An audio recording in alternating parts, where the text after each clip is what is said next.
Imagine having access to a tribe of mentors consisting of some of the best tech leaders in the world, people you may have never heard of, but who in just an hour, you'll know their unfiltered career story. The bets they took, the decisions they made, where they failed, and the lessons that they learned along the way. Welcome to the What Makes You Tick podcast.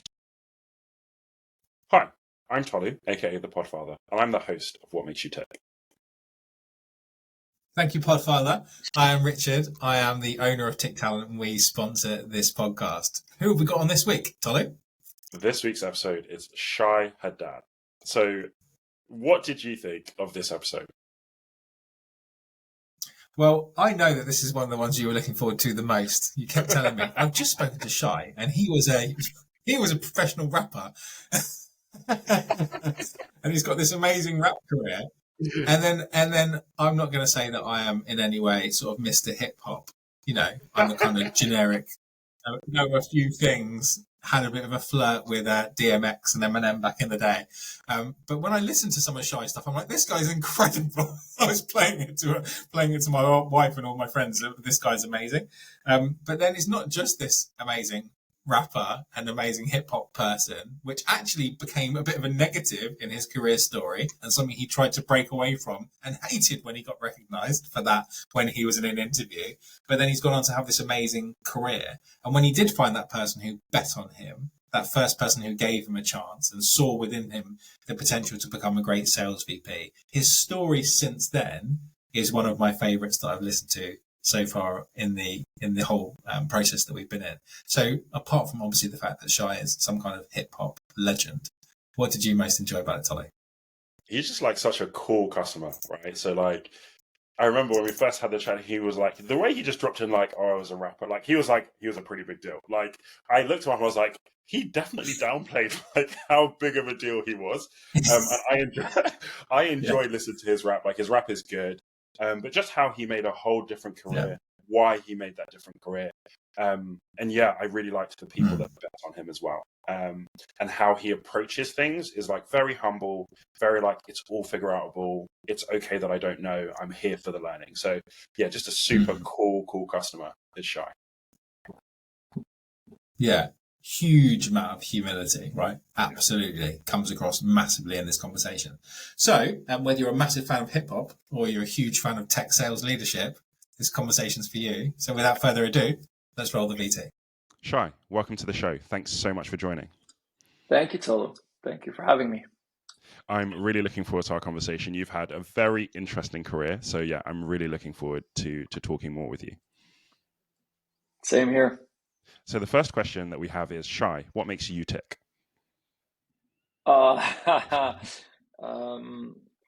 People. Okay. People make me tick. Community. I love seeing the transformation, the growth, the impact of what we do in people, in others and myself. I think it's been a common thread. I've always liked to be a part of, something that's bigger than me, I guess. And watching that growth and just seeing people either learning something new, growing, achieving is exciting. I hard to explain. To really put my finger on it, but it's really gratifying. So I think that makes me, I would say that makes me tick. What's your earliest, happiest memory of what you've just described? Oh man, I was a kid. I think I was maybe 7 or 8, and I decided to get forget the name of the fruit, but it's the fruit of the cactus tree. Okay. You know what I'm talking about? They're really rugged around, and you peel it, and inside it's super sweet. And my dad took me to pick them, and the prickly pears, I guess they're called in English. They're very hard to pick, and you get the thorns all in your fingers and stuff. It's a mess. And I brought them back to the neighborhood, and I was cleaning them outside, had a little stand, and I was selling them. And then nothing happened for a while. And then, you know, one kid came and I said, you know, I might as well just start handing them out and not sell them, you know. So I peeled them and I gave it to this one kid. Okay, there's a friend of mine from the neighborhood. And I was like, yeah, it's so good. Oh. And he started running and telling everyone. And then one more people came. And then a mom came and like saw the kids. So she bought the whole thing. Wow. Yeah. It was just like that power of like, yeah, I Yeah. like it. And then, you know, and I was so excited. I said, oh my God, I sold everything. But it was, yeah, it was her trying to help a kid out and make him feel good. Yeah. But it's the power of community. It's the power of getting together. It's the power of supporting each other. It's the power of, you know, not letting anyone around you falter or, you know, it's a powerful thing, really. Yeah. I love that. I love that. So just before we get really deep into your career, so you've had 2 major transitions in your career. What would be the one big lesson that you learned from each of those transitions? Oh, never stop learning. Just when you think you know something, you realize you don't know jack. Like it's really never stop learning. Going from an individual contributor to, you know, getting into music and learning things and getting back into sales and then management and then leadership and then strategy. And then you always realize that there are more unknowns than there are knowns. So, which is exciting. I think, you know, I don't want to spend a day without learning something new. So, you know, I'm the guy who asks the dumb questions in the meeting. So, and I wasn't always confident enough, or I guess my ego prevented me from asking dumb questions. And that's my loss. You know, at the time. How did you get over that kind of that ego or that fear of asking dumb questions? How did you recover from that? How did you get over that? I don't know how it happened. Really, it wasn't a conscious decision. I think it just an organic growth and maybe maturity that at some point in my life I said, I think I'd much rather learn and grow than, you know, have a fancy title and a salary. Yeah. I think it was that. I can't pinpoint the exact moment, but it was very liberating. It was very liberating because you realize, you know, you have all this, well, I can only speak for myself and stuff that I've read, but there is this real kind of discomfort. Like, what would people think if I ask this questions? Are they're gonna think less of me, and are they gonna say, oh, he doesn't know his stuff, you know? But no, humans are just people are good. People want to help. People are like, oh, you don't know, let me show you. Like, people want to help, and if you start understanding that and really believe in that, going back to what makes me take people as people are good. And we help each other, and it's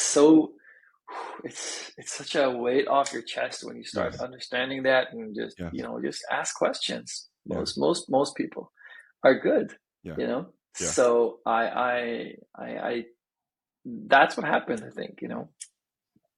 So I think it goes back to also what you said about there's more unknown than there is known, right? And it's a case of accepting that, like, I don't know what I don't know.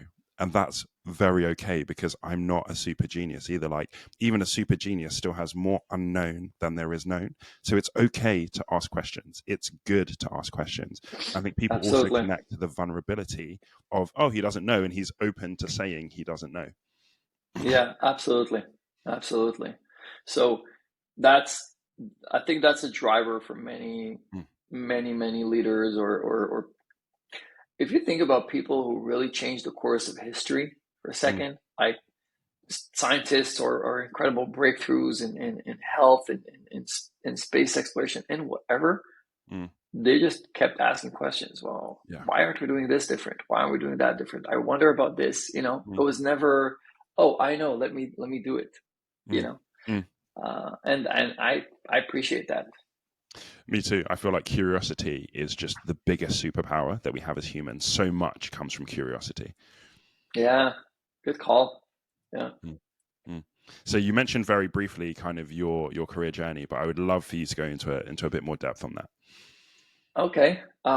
So going back to this little kid at 8 years old selling prickly pears, Yeah. that was my first sales experience. And you know, I got the bug. I love sales. I just found it so, this like you're interacting with Mm. others, and people get something that makes them to some extent feel better or do better. That's at the end of the day what sales is, right? There's this wonderful book. It's called "To Sell Is Human." We're always selling, Mm. right? Mm. And you know, as a moving to Canada as a kid, as an immigrant, it was very. It started there, just you know, getting into sales. I was working with my dad in the flea market, selling T-shirts and jeans and socks and you name it. You know, just you move into a new country and you want to make a living. So you know, I spent my summers doing that, and I really learned these intricacies of people, uh, um, of asking, you know, how do you like this, or what do you think about that, and Mm. you know, I remember I was like at the time maybe already 13, 14, and selling T-shirts to couples who came. It's like, hey, miss, this would look great on you, and what do you think? Asking her husband, what do you think Mm. about the shirt on her, and you know, put him on the spot a bit, but. Uh, so that journey into sales, and I got into really a formal sales job early on. I was always working, even when I was going to school. So at a young age, I was an individual contributor, and I did very well at a very large sales organization in Canada. You know, grew to about 1,000 reps at the time, mid-90s, Wow. really, really big. And I had great mentors there, and I became a, you know, sales manager and a sales coach. This was my first real, like, I remember my boss saying at the time, said, you know, Shai, I want you to create more Shais. That's how he called it. You know, so help coach others. And then from coaching, led to, like, you know, managing the team, you know, and, you know, it was very, it felt very nice at the time to be a manager, but I wasn't ready to be a manager. You know, talk about Okay. lessons learned. I was too Okay. young. You know, my ego was the size of Texas. It was just, you know, it got to my head. It got to my head really fast. You know, I was like 22 years old maybe, and managing people twice my age.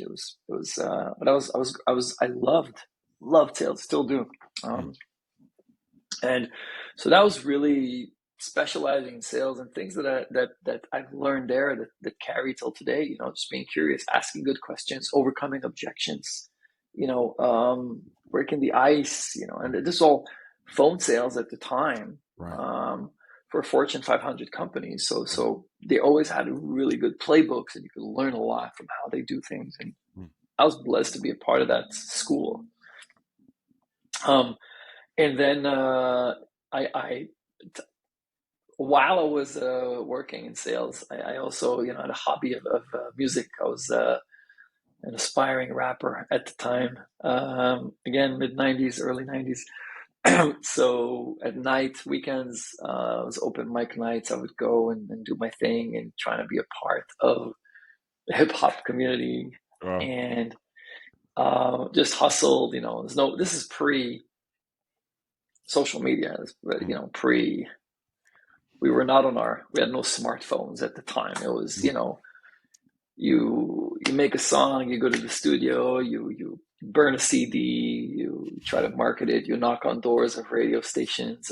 You know, I pressed a vinyl when I was quite young, like 90, 98, 99.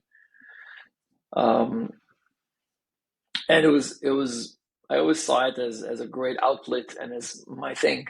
You know, some people play basketball like yourself, right? Yeah. And this was my thing. You know, I played basketball, but I was terrible. So I said, you know, let me rap. And then in 2001, I went. I moved to Tel Aviv and started just living there, but I couldn't find a job in sales. I thought it was going to be a lot easier. Again, reality check, and a very different market. So I had more time to make music, and with that, I used my sales skills to, market my music, and do one show, two shows, one radio show, two radio shows, and it took off. At some point, it really took off, and I found myself just doing it full time. So that was a big change, and it was unintentional. I never, woke up and said, I want to be a paid full-time, musician. It was never a thing. But it happened. So I made the most of it. I enjoyed it early on. I did. And then I started enjoying it less, So, okay. Yeah. Well, why? I love music, and I love the way it touches people. And, some songs that I've made will live forever. One of my songs actually is taught in universities. Wow. Yeah, in Israel. And they will live forever, and they'll have an impact. So that for me is really, again, makes me tick. It's a great, for me, it's the biggest accomplishment is that, it touches people and gives them something positive to think about. But I did not enjoy the business of music. Okay. Yeah. Not the way it was done. And also I felt that it took me away from everything that I had learned in in sales and managing, and kind of took away from that. So then I made an intentional shift. So the first shift was unintentional. Just life took me there. That was my journey.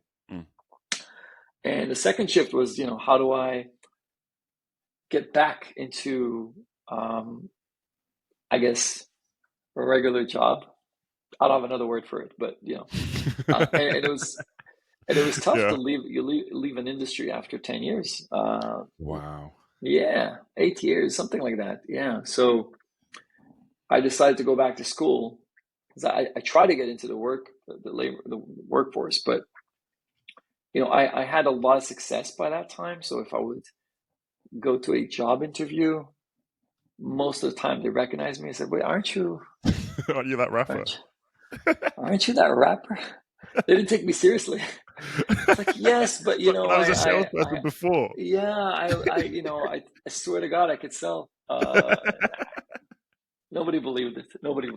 So I was intentional at just, okay, I got to figure out a different strategy here. This is not going to work. And I love learning, and I felt like I was away from all this stuff for so long. I figured I'll go back to school. I want to go back to learning. So I looked for a business school, and at the time also I did my high school and college and university in English. So I wanted to continue studying in English because my Hebrew was not that great for that level. So went back to school, and during business school I met a lot of great people. Again, people, right? It's the common theme here, and got introduced and was able to really kind of break the stereotype or rebrand myself. And I got my first tech job, 2011. Got into tech and sales. I was doing business development in Western Europe because I speak French. So that's like, oh, why don't you help us with that? That was a great. I learned so much and kind of caught up on past experiences, and that was great. And I came back to Montreal in 2013 with my family was here, and I wanted to get back and be with the family, and really just restarted again from scratch at a later age in my life. And I've been doing the same. I've been in startups ever since. Came here. I joined a startup in business development, and then managing small teams, bigger teams, and then getting into strategy, which is what I do today.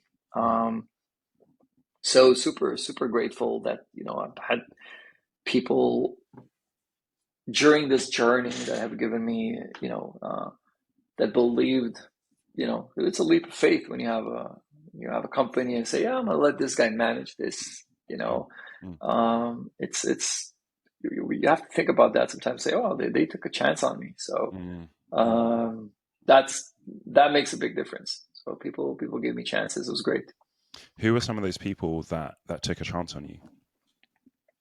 Well, first, when I came back to Montreal, actually going back to my first tech job, the guy who hired me, the interview, he was from South Africa, so he didn't know any rappers.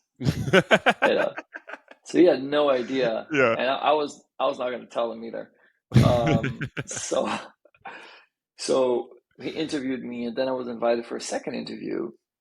And in the second interview, there was a colleague that joined him, and she said, "Aren't you a rapper?" And she looks at him. She says, "He's a rapper." And my heart sank.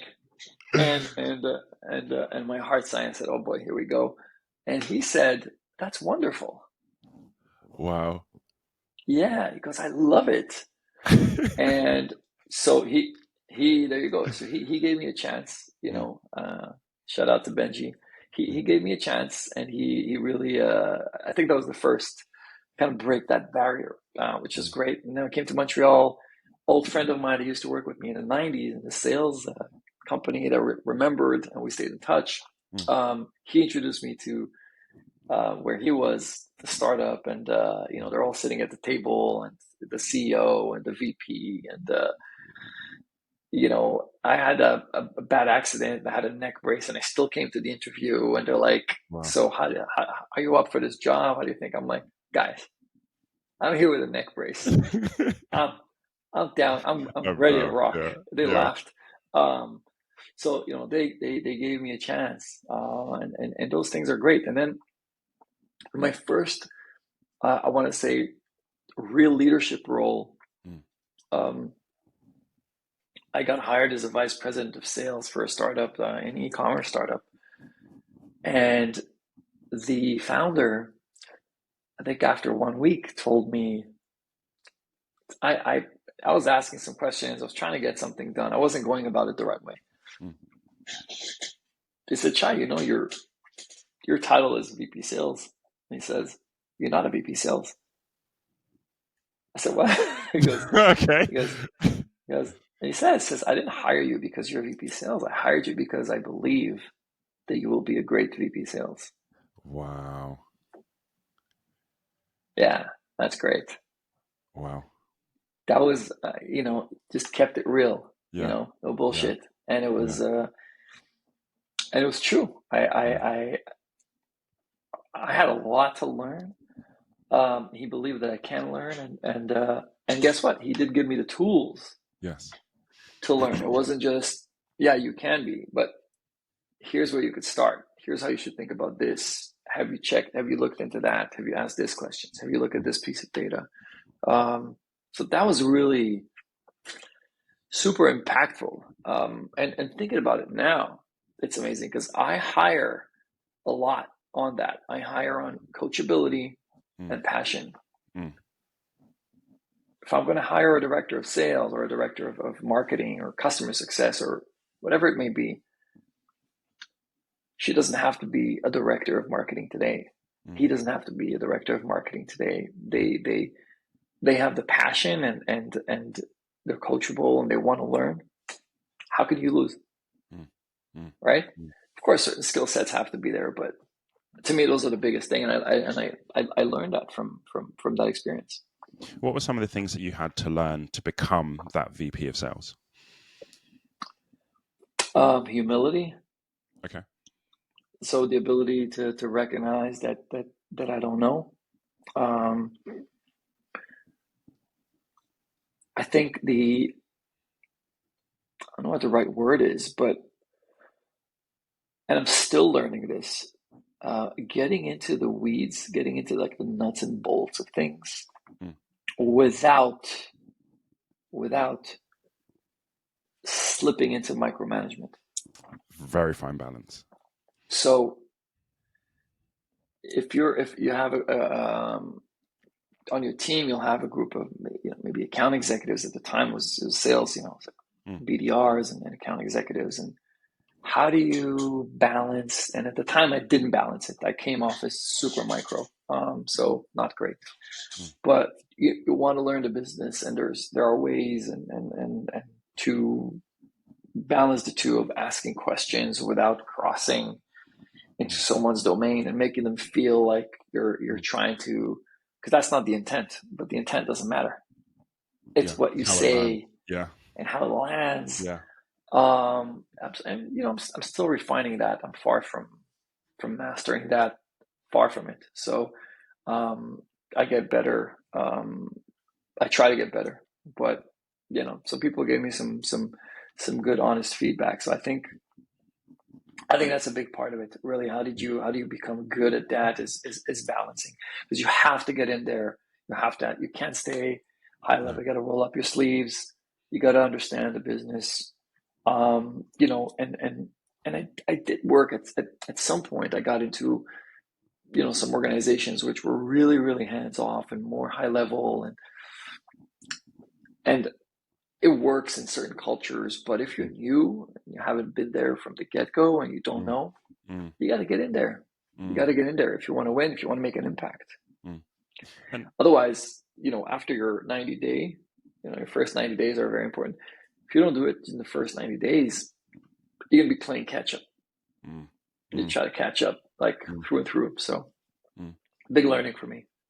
And I think sometimes you have to get in the details so that you can zoom out appropriately. So it's okay to, in that first 90 days, like you said, really get into the nuts and the bolts, because then you understand how it works. But then if you want to zoom right back out and then leave people to it, at least you know why they're doing what they do and what they're doing, and you can understand it. But I think I think you're right. It's so important to understand all the moving parts. Yeah, absolutely. So how would you? So you mentioned around some of the things you had to do to grow into that VP of sales. So what else have you learned around leaderships kind of since that role that you've been in? I've learned asking for help, flagging things when they're when you're stuck, rather than trying to figure it out yourself.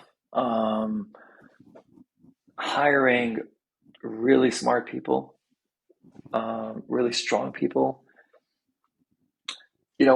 Early on, maybe 15 years ago, when I hired someone, I always had this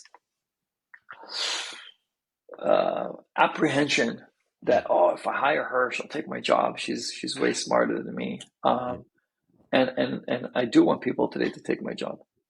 It actually happened, funny enough. But really? But I do want people to come in and grow.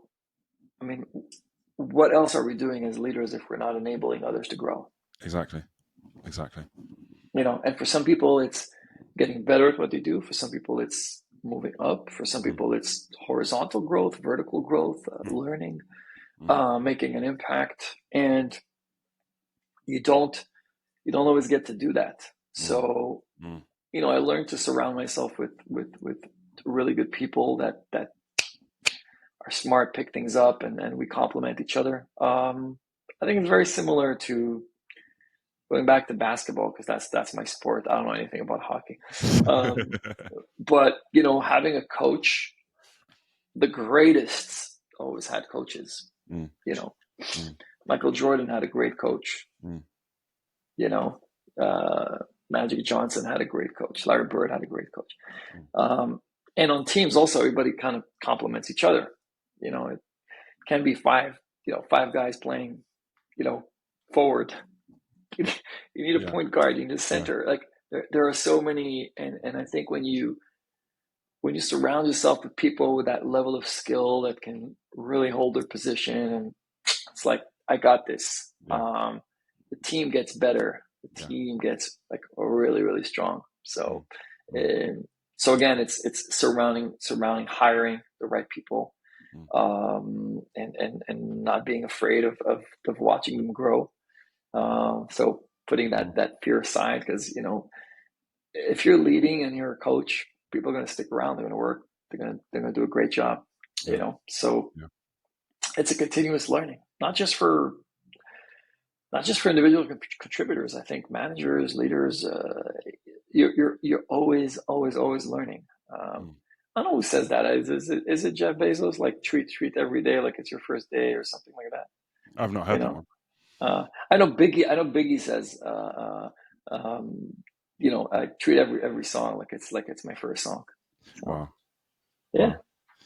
So I really liked what you said about, being willing to have people replace you. So I remember when I first started working, I had a manager who said to me, your job is to make yourself redundant from your role. So to bring other people up to be good as you, so that then I can put you onto bigger things. And he was always looking for bigger and better things for us to do, so he could step up, but then he had to know that I'd be ready to step up into his role.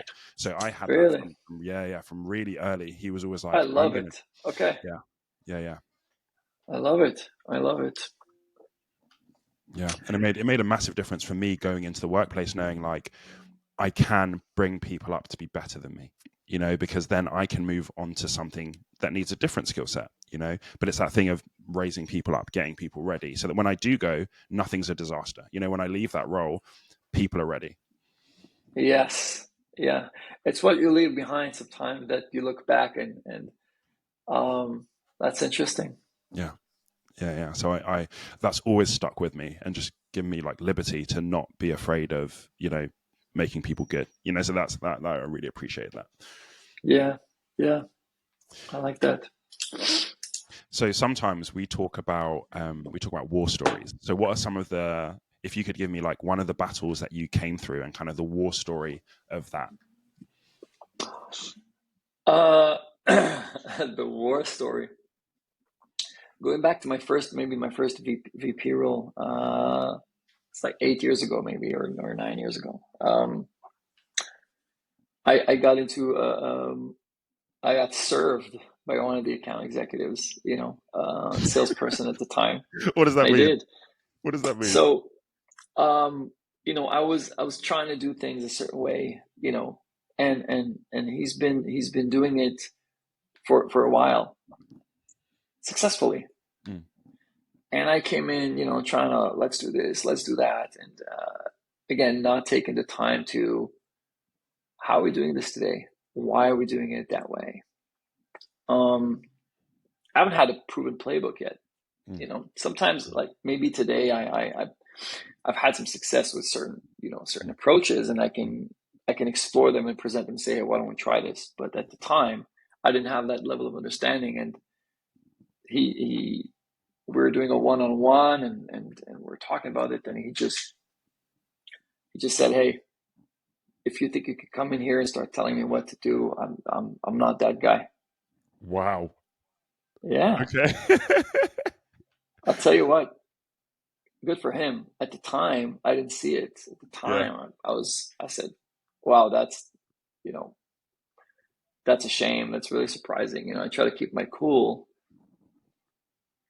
But when you think back, he was absolutely right. The way I approached it was just, oh, I'm the VP. Let's do it like this. That's not how it's done. And that's shame on me. But it's a learning, right? And we never got along again after that. That's a shame. Super smart, very talented, very, very talented. But he was right. Looking back, he was right. So that was a really, really awkward moment that really sat with me. I went back home and I said, why would this happen? And why, I didn't get that I messed up at the time. I was like, why would he talk to me like that? And it's not okay. And I was looking to rationalize it rather than, talking to my young self. I would, I'd have maybe some better feedback. Yeah. So that's on me. How did you realize that that was something that you needed to work on? Like, at what point did that switch over from kind of, why would he talk to me like that, to actually, I was wrong in that situation? When I switched jobs, Hmm. I realized that I went on to another organization where they had really tight playbooks and processes already in terms of how to about their strategy. And it was a large organization with a lot of collaboration. And I just told myself, okay, you're coming in now, you're going to shut your mouth and you're going to learn. You're going to learn. And that's what I did the first 90 days. I just learned. I spent a lot of time with really smart people and learned from them. And not just what they do, but how they navigate certain conversations. And it hit me, and I'm like, wow, if I had done this back there with him. Wow. So that was great. It was a great experience. Just to learn that again and develop. And at that organization, I really built a really large, sales function and hired a lot. And I still made, some mistakes, but the goal is to learn from them and get better. I made new mistakes, and we all do, right? Yeah. So I think our goal is in order to move forward and grow, is to at least recognize, I did this. This was the impact. Not my best moment. How do I get better at that? And it's like, oh, I'm making a new mistake. But so you gotta start catching them faster too. I think there's a level of recognition that comes with it. So it's been great. I think it's been overall like this learning. Unfortunately, in these moments, the person that you have the interaction with, it's not great for them. And it's happened like 2 or 3 times where I have this interaction and I didn't handle it properly. So, it's not the other, you only as, again, from the music business, you're only as hot as your last hit. You might have worked with 30, 40, 50, direct reports that have impacted maybe in my life and very positively, and they're on to great things, and we're still in touch, and and they've learned from me and I've learned from them. But it's those 2, 3 that sit with me, because I know that they remember that and I learned from it. But it's I actually reached out to one of them and I said, I messed up there. I want you to know that I recognize that. I did. I reached out, Did they respond? No. Okay. Yeah. Okay. So, but you asked me what makes me tick. It's people. So if I know that I had a negative impact on a person, it affects me, it affects me at a human level.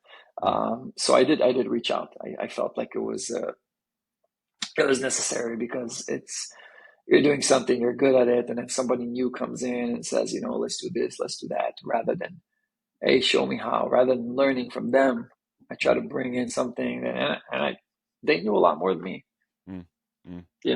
So growing from that was incredible. And I think about this almost from 2 sides, because from one side, I think about it from fail fast is really important. So making mistakes, figuring it out, going on the journey is really important. And I think about it from the other side of, like you said, sometimes that's going to have an impact on people. So as someone who might be impacted by that because my manager is failing fast, how do I not take things personally? How do I give people the grace, but also still say, look, this happened and this really sucked. It really hurt, or whatever it is. So I think about it almost from both sides, like, yes, be that person that fails fast, but also be willing to know that, look, it's not personal. I might fail fast and get something wrong, and I might need to have a conversation with someone to smooth it over. So I think if both people approach it from the right way, I think you get to good outcomes. Yeah. And failing fast, I think that first time I didn't fail fast enough. I let it drag, so it's definitely that you have to take that into consideration, and above all, it's the human, the person that's on the other side, that you need to be mindful of, and and help. You know, Mm.